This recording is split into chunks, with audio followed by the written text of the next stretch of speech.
بسم اللہ الرحمن الرحیم۔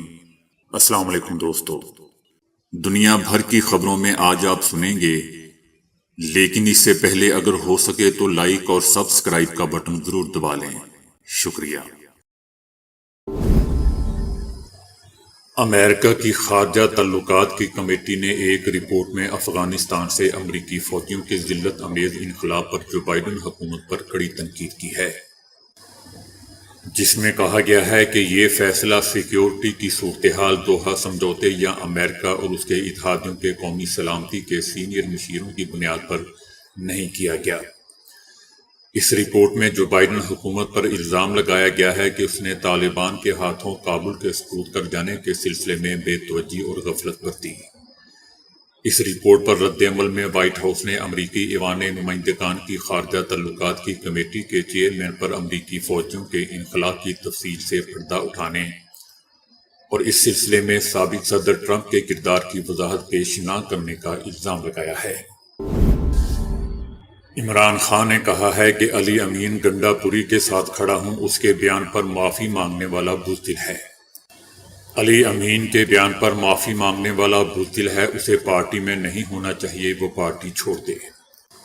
عمران خان کا کہنا تھا کہ صوبے کے وزیر اعلیٰ علی امین گنڈا پور کو کل رات اسٹیبلشمنٹ نے اٹھایا۔ ایک صوبے کے وزیر اعلیٰ کو اٹھا کر آپ نفرتیں بڑھا رہے ہیں۔ خیبر پختونخوا کے وزیر اعلیٰ کے ساتھ ایسا کر کے ملک کو تباہی کی جانب لے جا رہے ہیں۔ ایک صحافی نے جب سوال کیا کہ علی امین گنڈا پوری کے بیانات سے بغاوت کا تاثر جاتا ہے، کیا آپ بغاوت کو ترغیب دے رہے ہیں؟ جس پر عمران خان کا کہنا تھا کہ ہم نے کون سی بغاوت کی ہے، علی امین گنڈا پور نے قوم کے جذبات کی ترجمانی کی ہے اور میں علی امین گنڈا پور کے ساتھ کھڑا ہوں۔ علی امین گنڈا پور کے بیان پر معافی مانگنے والا بزدل ہے، اسے پارٹی میں نہیں ہونا چاہیے، وہ پارٹی چھوڑ دے۔ پہلے ہی بلوچستان آپ کے ہاتھ سے نکل چکا ہے۔ اقوام متحدہ کی امدادی ایجنسی UNRW کے سربراہ کا کہنا ہے کہ غاصب صہیونی حکومت کی فوج نے اقوام متحدہ کے ایک قافلے کو بندوقوں کے زور پر روکا اور بلڈوزر سے اقوام متحدہ کی گاڑیوں کو نقصان بھی پہنچایا۔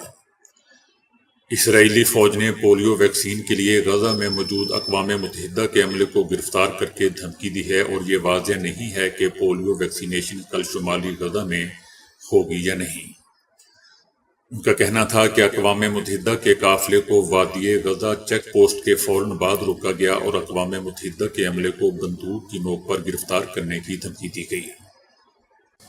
ان کا کہنا تھا کہ اس قافلے کے ساتھ سفر کرنے والے فلسطینی اور بین الاقوامی ملازمین کو 8 گھنٹے تک زیادہ سے حراست میں رکھا گیا، لیکن اب انہیں رہا کر دیا گیا ہے۔ یورپی یونین نے جنوبی غزہ کے شہر خان یونس میں فلسطینی پناہ گزینوں کے خلاف صہیونی فوجوں کے نئے جرائم پر رد عمل ظاہر کرتے ہوئے کہا ہے کہ ایسا نہیں ہو سکتا کہ اس رویے کے خلاف آواز نہ اٹھائی جائے۔ یورپی یونین کا کہنا ہے کہ انسانی اور طبی امداد کا انبار لگا ہوا ہے، لیکن متعلقہ ادارے انہیں غزہ پٹی تک نہیں پہنچا پا رہے۔ عالمی برادری کو اس صورتحال کا جائزہ لینا چاہیے اور کوئی راہ حل نکالنا چاہیے۔ یورپی یونین نے شہر خان یونس میں فلسطینی پناہ گزینوں کے کیمپوں پر صہیونی حکومت کی فوج کے منگل کو ہونے والے وحشیانہ حملے کے بارے میں کہا کہ ہم نے غزہ پٹی کے پناہ گزینوں پر صہیونی فوجیوں کے نئے حملے کی خبر سنی ہے اور ایسا نہیں ہو سکتا کہ اس کے خلاف آواز نہ اٹھائی جا سکے۔ دوستو، یاد رہے کہ منگل کو خان یونس میں غزہ کے فلسطینی پناہ گزینوں کے کیمپوں پر صہیونی فوج کے حملے میں 40 افراد شہید اور 60 سے زیادہ زخمی ہوئے تھے۔ پاکستان کے وزیر خزانہ نے کہا ہے کہ پینشن ایک بم کی شکل اختیار کر چکی ہے، اسے روکنا ہوگا۔ دوستو، دنیا بھر میں 60 سال سے زائد عمر والے کو الاؤنس ملتے ہیں اور یہاں پاکستان میں جو حقدار ہے، جس نے ساری زندگی جاب بھی کی ہے، اس کو بھی پینشن سے روکا جا رہا ہے۔ وزیر خزانہ میاں محمد اورنگزیب نے کہا ہے کہ سرکاری ملازمین کی پینشن ایک بم کی شکل اختیار کر چکی ہے، اسے روکنا ہوگا۔ پینشن اصلاحات کے لیے قانون سازی کرنا ہوگی، پینشن اصلاحات پر جلد قانون سازی لائیں گے۔ پاکستان مسلم لیگ نون کا کہنا ہے کہ پرسوں پاکستان کی سیاست میں سیاہ دن تھا، کل کا واقعہ ری ایکشن تھا۔ جب آپ کہیں گے کہ خان نہیں تو پاکستان نہیں تو اس کا ری ایکشن آئے گا، اس قسم کی باتیں کل کے ری ایکشن کا جواز فراہم کرتی ہیں۔ کل کا عمل پرسوں کا ری ایکشن تھا۔ پرسوں پاکستان کے وجود اور فیڈریشن کو چیلنج کیا گیا، اس کے بعد آپ کیا توقع رکھتے ہیں؟ یہ جب بھی بات کرتے ہیں تو کہتے ہیں کہ فوج سے بات کرنی ہے۔ یہ سیاسی ڈی این اے کا مسئلہ ہے، جب فوج نے آپ کو لانچ کیا ہو تو آپ بار بار ان کے پاس جاتے ہیں۔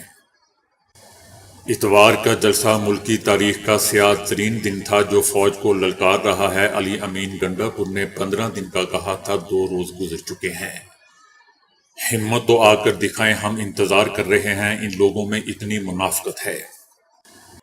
پارلیمنٹ میں خواجہ آصف نے تحریک انصاف کے رہنما علی محمد خان کو ضمیر فروش اور رنگ باز قرار دیتے ہوئے کہا کہ داڑھی رکھی ہوئی ہے، درود شریف پڑھتا ہے اور منافقت کرتا ہے۔ اول و آخر درود شریف اور بیچ میں منافقت۔ علی محمد خان نے خواجہ آصف کے بیان پر شدید احتجاج کیا۔ پاکستان تحریک انصاف کے رکن قومی اسمبلی علی محمد خان نے کہا ہے کہ 9 مئی کو جو ہوا وہ غلط ہوا، مگر کل رات جو ہوا وہ جمہوریت کا 9 مئی تھا۔ علی محمد خان نے فلور پر احتجاج کرتے ہوئے کہا کہ کل رات ہمارے اراکین نے پناہ لی اور پارلیمنٹ میں چھپے رہے۔ مسجد بھی اراکین کو پناہ نہ مل سکی۔ وہ نقاب پوش کون تھے جو ایوان میں گھسے اور ہمارے ارکان کو اٹھا کر لے گئے؟ یہ جمہوریت پاکستان اور اس کے آئین پر حملہ ہے۔ علی محمد خان کا کہنا ہے کہ آج میرا مقدمہ عمران خان کا نہیں، جمہوریت کا ہے۔ کل رات جس نے پارلیمنٹ پر دھاوا بولا، اگر آرٹیکل 6 لگانا ہے تو ان پر لگائیں، ہم اسرائیل میں نہیں پاکستان میں ہیں۔ ان کا کہنا تھا کہ کل پارلیمنٹ میں پناہ لی تھی، ہمارے اراکین پارلیمنٹ میں چھپ رہے تھے کہ انہیں کسی کمرے میں پناہ مل جائے۔ کئیوں کو مسجد سے اٹھایا گیا، دستی صاحب کو مسجد میں پناہ نہ مل سکی، وہ مسجد کے ساتھ قائم حجرے میں تھے، انہیں وہاں سے اٹھا لیا گیا۔ کل کا دن پاکستان کی جمہوری تاریخ میں سیاہ باب کے طور پر یاد رکھا جائے گا۔ پاکستان کو امریکی دباؤ کے باعث پاک ایران گیس پائپ لائن معاہدہ پورا کرنے میں مشکلات کا سامنا ہے۔ پاک ایران گیس پائپ لائن معاہدہ پاکستان کی بقا کا معاملہ ہے۔ ہم 18 ارب ڈالر کہاں سے دیں گے؟ اس وقت کے مالی حالات میں ہم 18 ملین بھی نہیں دے سکتے۔ وزیر اعظم شہباز شریف امریکہ جائیں گے، انہیں یہ بات ضرور کرنی چاہیے، ایران نے برادر اسلامی ملک ہونے کی حیثیت سے بہت صبر کیا ہے۔ پاک ایران گیس پائپ لائن منصوبے کو 2008 یا 2009 میں مکمل ہو جانا چاہیے تھا۔ ایران عالمی عدالت جا رہا ہے اور اسے اپنے حقوق کا تحفظ کرنا پڑ رہا ہے۔ ایران پاکستان پر 18 ارب ڈالر ہرجانے کے لیے پیرس کی ثالثی عدالت میں رجوع کرنے کا ارادہ رکھتا ہے۔ اب ایران کی جانب سے پاکستان کو واضح پیغام ہے کہ گیس پائپ لائن منصوبہ مکمل کریں یا معاہدے کے مطابق 18 ارب ڈالر کا جرمانہ ادا کریں، کیونکہ اس معاہدے کی ایک شق واضح ہے کہ جو فریق اس معاہدے سے فرار اختیار کرے گا وہ معاہدہ مکمل نہیں کرے گا، اسے 18 ارب ڈالر جرمانہ ادا کرنا ہوگا۔ ایران نے پاکستان کی سرحد تک اپنا منصوبہ مکمل کر رکھا ہے، لیکن پاکستان کی جانب سے ایک بھی اینٹ نہیں لگائی گئی۔ اس معاہدے میں دوستو جہاں ایران کا فائدہ ہے وہیں پاکستان کا زیادہ فائدہ ہے۔ ہم سردیاں تو سردیاں، گرمیوں میں بھی گیس کی قلت کا سامنا کر رہے ہیں، یہ ہماری بنیادی ضرورت ہے، مگر افسوس کہ ہم اپنی بنیادی ضرورتوں کے لیے بھی امریکہ کے مرہون منت ہیں۔ دوسرے لفظوں میں امریکہ کی اس مداخلت سے یہ بات تو واضح ہوتی ہے کہ ہمارے معاملات ہمارے حکمرانوں کی بجائے وائٹ ہاؤس چلا رہا ہے۔ امریکہ کی مداخلت بہت زیادہ ہے۔ یہ وہی امریکہ ہے جس کے بحری بیڑوں کی آس پر ہم آج تک بیٹھے ہیں اور 1965 اور 1971 میں کیے گئے وعدوں پر جی رہے ہیں، لیکن امریکہ کا وہ وعدہ وفا نہیں ہوا۔ ایسا لگتا ہے کہ امریکہ پاکستان کی بجائے اشرافیہ کے چند افراد کو اپنے ہاتھوں میں لے لیتا ہے، اس کی جیبیں بھر دیتا ہے اور پھر ان سے اپنا مفادات حاصل کرتا رہتا ہے۔ گیس ہو یا پیٹرول، یہ ہماری ضرورت ہے۔ اگر ہماری صنعتوں کو گیس کی قلت کا سامنا نہ ہو تو ہم بیرون ممالک کے آرڈرز بر وقت تیار کر کے بھجوا سکتے ہیں۔ بجلی اتنی مہنگی ہو چکی ہے کہ عام آدمی خودکشیوں کی طرف مائل ہو رہا ہے۔ یوں ہمارے بہت سے مسائل صرف اس وجہ سے ہیں کہ ہمارے حکمراں اپنے ملک کی پالیسیاں بنانے سے پہلے اپنا ملکی مفاد دیکھنے کی بجائے امریکہ کی خوشنودی کی طرف دیکھتے ہیں۔ آئی ایم ایف کی خوفناک چال بازی سے پاکستان کو جگڑ لیا گیا ہے۔ آئی ایم ایف کی پالیسیاں ایسی ہیں کہ عوام کی گردن دبوچی جا رہی ہے۔ عوام میں حکمرانوں کے خلاف نفرت کا لاوا پک رہا ہے۔ ایسا لگتا ہے کہ آئی ایم ایف چاہتا بھی یہی ہے کہ لوگ اپنے حکمرانوں کو لٹکا دیں، جس کے لیے زمینہ سازی کی جا رہی ہے۔ ایسے میں مہنگائی اور بے روزگاری سے تنگ عوام ایک دن ان حکمرانوں کے محلات پر چڑھ دوڑیں گے۔ ایسا صرف پاکستان کے خلاف سازش پر عمل درآمد کے لیے کیا جا رہا ہے۔ پاکستان کی سمندری حدود سے جو گیس اور تیل کے ذخائر دریافت ہونے کی اطلاع زیر گردش ہیں، ان کے حوالے سے بھی امریکی حلقوں میں پریشانی پائی جا رہی ہے۔ امریکیوں نے اس حوالے سے بھی معلومات لینا شروع کر دی ہے۔ اس کے لیے امریکہ بہادر اجازت دے گا تو ہم وہ گیس اور تیل نکال سکیں گے، اور اگر ادھر سے گرین سگنل نہ ملا تو پھر ہمارے میڈیا میں یہ خبریں دیکھنے اور پڑھنے کو ملے گی کہ وہ اندازہ تھا جو غلط ثابت ہوا، وہاں پر تیل اور گیس کا کوئی ذخیرہ موجود نہیں۔ پھر ایسی خبریں میڈیا پر چلیں گی۔ مغربی قوتیں نہیں چاہتی کہ پاکستان پھلے پھولے۔ اس کے لیے اگر پاکستان معاشی بحرانوں سے نکلتا ہے تو وہ خوشحال ہو جائے گا۔ خوشحال ہو گیا تو امریکی غلامی سے نکل آئے گا۔ امریکہ دراصل پاکستان کو اپنی غلامی میں رکھنے کے لیے معاشی طور پر اپنا دست نگر رکھنا چاہتا ہے۔ یہی وجہ ہے کہ پاکستان میں ایسی پالیسیاں بنتے ہی نہیں دی جا رہی جن سے پاکستان کی معیشت مضبوط ہو۔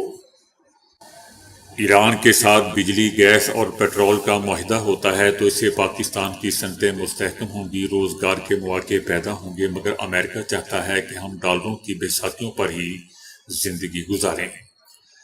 پاکستان امریکہ کا محتاج ہی رہے۔ پاکستان کو ایسی قیادت کی ضرورت ہے جو اسے امریکی غلامی سے نجات دلا سکے۔ امریکہ کسی طور بھی پاکستان کا خیر خواہ نہیں ہے۔ امریکہ کی امداد بھی ہمارے ملک کے لیے زہر سے دوستوں کم نہیں۔ ہمیں اپنی خود مختاری کا پاس رکھتے ہوئے اس غلامی سے باہر نکلنا ہوگا۔ جس دن پاکستان مغرب کی غلامی سے نکل گیا، وہی دن پاکستان کی حقیقی آزادی کا دن ہوگا۔ اس وقت پاکستان کی بقا اور امریکی گرفت میں ہے۔ ہمیں اس گرفت سے باہر آنا ہوگا۔ ہمارے فیصلے وائٹ ہاؤس کی بجائے اسلام آباد کے پارلیمنٹ ہاؤس میں ہونے چاہیے۔ اس میں پاکستان کی سلامتی اور استحکام کا ہی دوستو راز ہے۔ سینیٹر فیصل واڈا کا کہنا ہے کہ اینکر پرسن اور صحافی ارشد شریف کے واقعے سے پہلے پاکستان تحریک انصاف کے عمران خان کو معلوم تھا کہ کچھ بڑا ہونے جا رہا ہے۔ اس حوالے سے فیصل واڈا نے عمران خان کی ایک آڈیو کلپ پروگرام چلوانے کے لیے حامد میر کو بھیجی ہے، جس میں عمران خان کا کہنا تھا کہ میں احتجاج کا 30 اکتوبر کو یا پھر اتوار کو اعلان کروں گا۔ آڈیو میں عمران خان بظاہر یہ کہہ رہے ہیں کہ ہمیں احتجاج اور اپنے لانگ مارچ کو آپس میں کنفیوز نہیں کرنا۔ ہم نے بڑی احتیاط سے پلاننگ کی ہوئی ہے۔ ہمارے پاس اگلے اتوار تک کا وقت ہے، اس کے قریب ایک احتجاج کا اعلان کیا جائے گا۔ سینیٹر فیصل واڈا کا کہنا ہے کہ عمران خان جس اتوار کا ذکر کر رہے ہیں وہ اتوار 23 اکتوبر 2022 کو آیا تھا، اور اس اتوار کینیا میں صحافی ارشد شریف کو مار دیا گیا تھا۔ فیصل واڈا کا کہنا تھا کہ علی امین کے بیان کے بعد اب پی ٹی آئی کے پاس راہ فرار نہیں ہے۔ 9 مئی انہوں نے ہی کیا ہے، یہی مائنڈ سیٹ ہے۔ اس بیان کے بعد عمران خان کی زندگی کی ذمہ داری علی امین گنڈا پور پر ہے۔ فیصل واڈا کا کہنا تھا کہ وزیر اعلیٰ خیبر پختونخوا کے دن گنے جا چکے ہیں۔ وہ اور اس کا بھائی جو کرپشن کر رہے ہیں دنیا کو پتہ ہے۔ الیکشن کمیشن کے پاس ان کے اثاثوں کے معاملے پر نااہلی بنتی ہے۔ فیصل واڈا کا کہنا تھا کہ میں نے کہا تھا کہ گرفتاری کے بعد عمران خان اور فیض ایک دوسرے کی اصلیت بتائیں گے۔ جنرل فیض حمید اتنے طاقتور اس لیے ہوئے کہ وزیر اعظم عمران خان ان کے ساتھ نتھی ہو گئے تھے۔ ٹیکساس یونیورسٹی کے ماہرین نے ڈیٹا محفوظ کرنے والا دنیا کا سب سے چھوٹا آلہ ایجاد کر لیا ہے، اور اس کی جسامت 1 نینو میٹر کے برابر ہے۔ سائنسدانوں نے اسے ایٹم رجسٹر کا نام دیا ہے، یعنی یہ ایک ایسا ٹرانزسٹر ہے جو ایٹمی پیمانے پر ڈیٹا محفوظ کرتا ہے۔ اس کی بدولت نہایت ہی چھوٹے میموری آلات میں معلومات اور ڈیٹا کا ایک انبار رکھا جا سکے گا۔ یہ دنیا کی سب سے چھوٹی میموری ہے جو ایٹمی پیمانے پر بنائی گئی ہے، جن کی موٹائی صرف ایک ایٹم جتنی ہے۔ ایک مربع سینٹی میٹر کے ٹکڑے پر 25 ٹیرا بائٹ یعنی 25 ٹی بی جتنا ڈیٹا محفوظ کیا جا سکتا ہے، جو موجودہ فلیش میموری میں فی مربع سینٹی میٹر گنجائش سے بھی 100 گنا زیادہ ہے۔ دلچسپ بات دوستو یہ ہے کہ ایٹمی سطح پر سٹوریج کے لیے توانائی بھی بہت ہی کم درکار ہوگی۔ دنیا میں دوستو 3814 قسم کی تہذیبیں موجود ہیں، ان میں سے ہر ایک لاتعداد رواج اپنے اندر سموئے ہوئے ہیں۔ ویسٹ فیلیا میں سال کی اختتامی رات میں جگہ جگہ بڑا سا الاؤ جلایا جاتا ہے، کیونکہ وہاں کے لوگوں کا ماننا ہے کہ آگ بری قوتوں کو دور بھگا دیتی ہے۔ اس لیے وہ الاؤ جلاتے ہیں تاکہ نئے سال میں ہر بری قوت ان سے دور ہی رہے۔ دوستو دنیا بھر میں کھانے کے دوران آواز نکالنا بد تہذیبی کی علامت سمجھا جاتا ہے، لیکن جاپان میں نوڈلز کھاتے ہوئے اگر آواز نہ نکالی جائے تو اسے سرد مہری اور بدتمیز سمجھا جاتا ہے۔ اسپین میں اگست کے آخری بدھ کو ایک دوسرے پر ٹماٹر پھینکنے کا تہوار منایا جاتا ہے۔ یہ تہوار زیادہ پرانا نہیں بلکہ 1945 میں شروع ہوا، اور اس کے پیچھے ایک دلچسپ کہانی ہے۔ بازار میں دو چھوٹے بہن بھائی جو گھر کا سودا سلف لے کر جا رہے تھے، ان کے ہاتھ سے تھیلی پھٹ گئی اور ٹماٹر نیچے گر گئے۔ بہن بھائی نے وہ بکھرے ہوئے ٹماٹر ایک دوسرے کو مارنا شروع کر دیے۔ تب سے ان کی دیکھا دیکھی لوگوں نے اسے ایک تہوار کے طور پر منانا شروع کر دیا۔ منگولیا میں جہاں درجہ حرارت -22 ڈگری پر جا پہنچتا ہے، وہاں سردی میں ہی آئس کریم کھانا پسند کی جاتی ہے۔ ساؤتھ کوریا میں بچے کی پہلی سالگرہ پر ڈولجبی کی رسم منائی جاتی ہے، جس میں بچے کے سامنے مختلف چیزیں جیسے کتابیں، پیسے، پینٹنگ کی اشیاء رکھتی جاتی ہیں، اور بچہ جس چیز کو پکڑے اسے اس کے مستقبل کے لیے موزوں سمجھا جاتا ہے اور اس کو وہی کروایا جاتا ہے۔ ڈنمارک میں نیا سال شروع ہونے سے کچھ منٹ پہلے لوگ کرسی پر چڑھ جاتے ہیں اور ٹھیک 12 بجے کرسی سے چھلانگ لگا دیتے ہیں۔ اگر کوئی چھلانگ لگانا بھول جائے تو اسے بدقسمتی کی علامت سمجھا جاتا ہے۔ چین کے گاؤں میں خواتین زندگی میں صرف ایک بار اپنے بال صرف اسی وقت کٹوا سکتی ہیں جب ان کی شادی ہونے لگتی ہے، اس کے بعد دوبارہ وہ کبھی زندگی میں بال نہیں کٹواتی۔ تو دوستو ابھی کے لیے اتنا ہی۔ ویڈیو کو لائک اور شیئر کرنے کا بہت بہت شکریہ۔